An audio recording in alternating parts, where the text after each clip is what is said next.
Hi, welcome to another GIMP tutorial, and in this tutorial I'm going to show you the facility that GIMP has for making drop shadows, and you can customize it and it looks really good.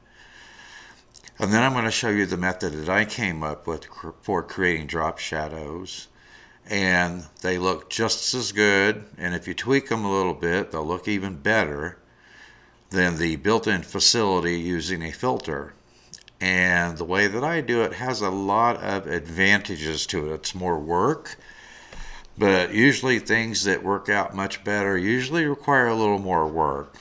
But I'll show you both methods, and then you can decide which one you want to choose. So I've got GIMP open.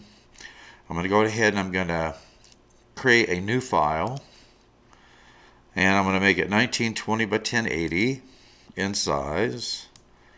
I'm going to make the X resolution and Y resolution 100 to match my monitor, and I'm going to fill it with a white background. Okay, so here's our background. I'm choosing a white background so that you can more easily see the shadows.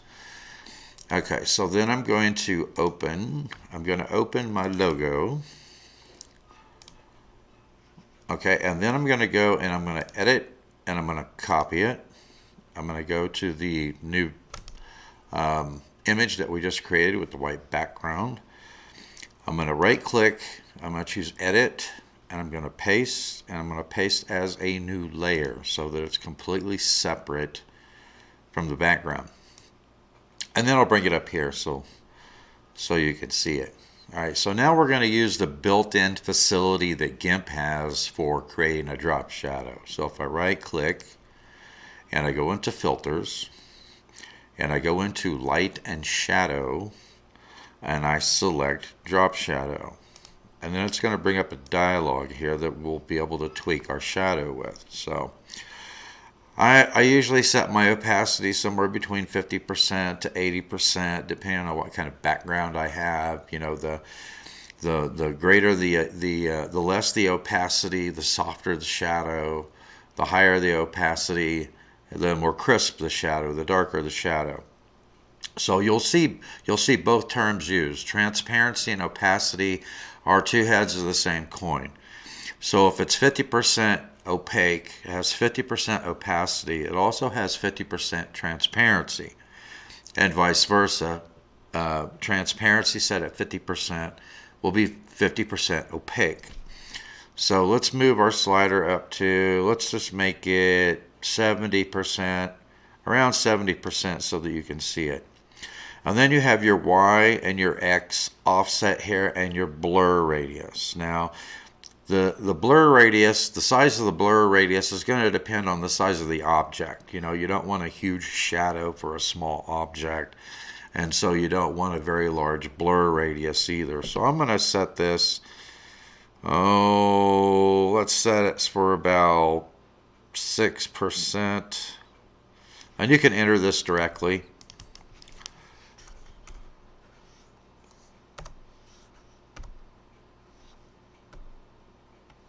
We'll set it for 6. Okay, so we've got 6 there, and then our Y and our X axis, if you look over here at this little chain, it means that they are tied together. So when I move one, it moves the other one. Alright, so I'm going to undo that chain, and now I'm going to use the Y. I'm going to bring it over to the X, excuse me, bring the shadow over to the right a little bit, like the light source is coming from the top left. And then on the Y, I'm going to bring it down a little bit, like that. So it looks like the light's coming from the top left-hand corner. Alright, and so I'm going to say OK. Alright, so now you can go to the Move tool, you can grab it. Your shadow, of course, is part of that component. Now, as long as you're working in the GIMP during this session, you can always undo it. You know, you can go up and select Edit, Undo Move, and then you can go Edit, Undo Shadow. And so you can get rid of it and start over if you're not happy with it. Once you save your file and you exit GIMP, when you open it back up again, you're not going to have your undo history anymore. So that is going to be a permanent part. That shadow is going to be a permanent part of that component now. So in order to make it different, you would have to, copy and paste the logo again into your background and then apply the filter for the drop shadow again and then tweak it. Okay, so I'm going to go back to my logo. I'm going to go edit and I'm going to go copy again. I'm going to go back over to the image we created with the background and I'm going to select edit and I'm going to paste it as a new layer again. Okay, I've got my move tool selected, so I'm going to move it over here. And then what I'm going to do is I'm going to duplicate that layer. So I'm going to right click the layer over here and I'm going to say duplicate layer. Okay, so now I've got a copy of that in a different layer. So as you can see, this image right here is my top layer, and then now you can see this one is selected is the layer right below that one, the original copy. This is the one we're going to work with to make a shadow out of. So the first thing I need to do, because when you blur the edges of your shadow, it actually expands that shadow a little bit. We don't want this box that contains this logo that we're going to turn into a shadow. We don't want it to crop that shadow. So the first thing that we're going to do is we're going to go into layers and we're going to go into layer boundary size. And this is going to bring up this dialog. And I'm going to chain these two together. They're not chained together by default. And you can see that the image size of the logo is 250 by 250. I'm going to increase that to 300 by 300. And now if you look down here, you can see the logo with its original bounding box. And then you can see the larger box here where I have just, increased the layer boundary size. So I'm just going to grab it down here and I'm going to move it roughly to the center of that new box that I just created. And I'm going to select resize. Now, as you can see, that bounding box around the image has some space between the actual image and the bounding box, and that's what we want, so it doesn't clip our shadow. All right, so I'm going to right click it. I'm going to go into colors and I'm going to go into desaturate and just select desaturate. And I'm going to select OK, and that creates kind of a gray black version of that image. And I want to make it all black. So I'm going to right click it again. I'm going to go into colors and I'm going to go into levels. Now, we've discussed a lot of this in our earlier tutorials, so there will be a link to the playlist for all the GIMP tutorials that I've published so far, where we talk about layers, we talk about lighting and the curves and the levels for lighting. So what we're going to do is we're going to grab this little left arrow over here at the top, and we're going to move it all the way to the right, and that's going to turn that entire image black now. So we got a solid black circle. It's the same size as our original image. And now we need to blur it a little bit. So I'm going to go in. I'm going to go into filters, and I'm going to go into blur. I'm going to let me bring this over here a little bit so you can see it better. I'm going to move the original image out of the way. Put this one over here. Okay, so I'm going to right click. I'm going to go into filters. I'm going to go into blur and Gaussian blur. And I think the other one, we blurred it, about 7%? Is that what it was? I'm trying to remember. No, it was 6%, wasn't it? Okay, so let's directly put that in, 6%. So we got 6% blur on the outside edge of that. That's what we want. I'm going to select OK. All right, so now, in order to change the opacity on this, since it's a separate layer, I go to the opacity here for that particular layer, and I believe that we set the original one for 70%, right? So we'll get this down as close to 70% as possible. All right, so I'm gonna remember to check your move tool. I'm gonna move that down a little bit. I'm gonna take our original copy and put it over here. I'm gonna grab this one and put it over here so we can see them side by side. So now I'm going to take this and I'm going to move it and set it in roughly the same position as the original. And now if you look at the two, they're almost identical.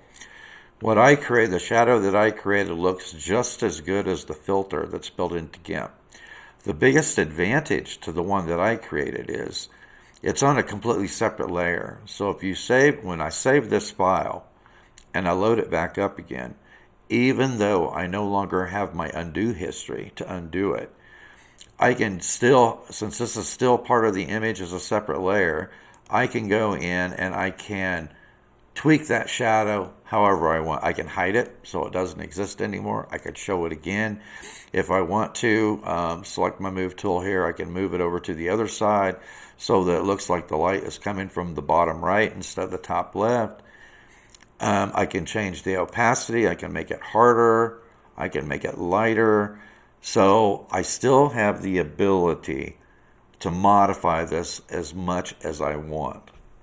Okay, so one other thing that I want to show you, but I didn't talk about in the layer basics, is now that I've got my shadow set where I want it, and if I want to move this graphic, I need to make sure that the shadow is tied to it, right?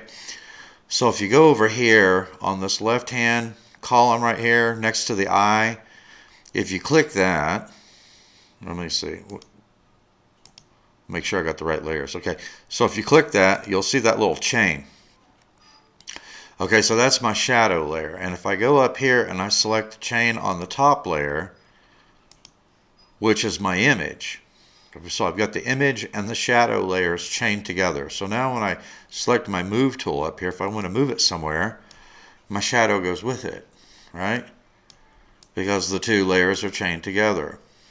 If I decide to go up here and let's say I want to scale it, so I can scale this now and make it bigger, I'll select scale. And if you notice, I'll go back and grab my move tool. And now you can see that it also scaled the shadow behind it because the two layers were chained together. And I'll go back and undo that. But that's another advantage. Of course, if you scale this one, it's gonna scale up the shadow as well. But you can do everything that with the image, with the shadow chained to it, that you can do with the one where you created the filter. So you've got two options. The filter creates really, really nice looking shadows. And it's very easy to do. So if you're happy with that, you can use the filter that's built into the GIMP for doing your drop shadows. But if you want to do it the way that I do it, like I said, you can remove the shadow anytime you want. You can just hide the layer, you can delete the layer, you can create a new shadow, you can adjust the existing shadow. That's the advantage of doing it the way that I do it. And you don't have that option available using the filter.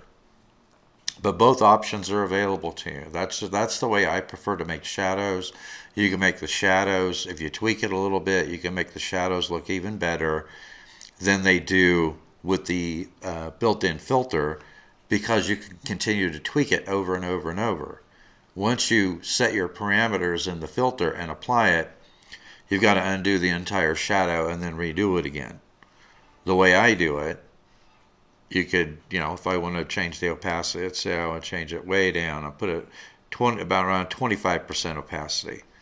Okay, so now the shadow is there, it's about 25% opaque, very subtle. Or, I could make it a harder shadow, go up to around 90%.